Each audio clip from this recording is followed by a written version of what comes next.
Today in the grain market, soybeans were up again. It looks like China is back in the market. I think that the end users are also supportive to soybeans, kind of giving the market a little bit of a lift, kind of a continuation. The report came out about China's GDP for the third quarter at 4.9%, which is quite a bit off from 7.9 for the second quarter. But it certainly looks like it was perhaps a snapback. A 7.9 did seem quite high. That being said, I think that perhaps it's going to put things in a little bit more of an equilibrium, and it was, bound to happen that way. The CVOL for soybeans today is 17.1%. Soybean oil is up. That's really been the strongest part of the soybean complex. That's up 1.5, back to 31.5%. So looking pretty strong there. The meal CVOL is at 20.4%. The option open interest is mostly to the upside, but we're seeing a lot more rollover now to the January options and the January futures. And so as that's going to be happening over the next couple of weeks, I think that we'll be able to get a little bit better idea. Seeing that options expiration for the November options is this Friday. Now, corn was also higher.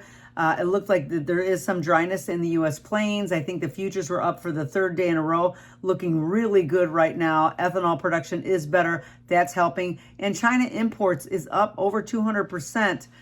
And over last year, and I think that perhaps might give some, just some confidence to some of the traders going forward. Now, the open interest in the DEES is really massive to the upside, all the way up to $6.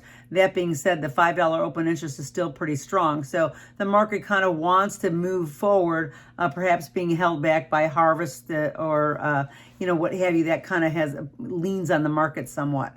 Now, today, wheat was steady. The world wheat values are pretty strong, so it's kind of holding it level right now. The French milling wheat also made another new high. So it seems to me that all these fundamentals are pretty positive for the wheat market in general. Some experts were saying that they expect to see the Minneapolis wheat go over that $10 mark, which definitely will put the U.S. wheat at kind of maybe, $8. Could we get there? Yes, of course. So we can be looking for that, and going forward. Today, the CVOL was up a 1% to 25%. So it's starting to strengthen a little bit, and perhaps the traders have that idea that we could be marching on. But today was, pretty much a sideways trade. Right now, the harvest for soybeans is at 62%. For corn, it's at 54%. And we're looking at the reports today expected to show that there's 73% planting for that winter wheat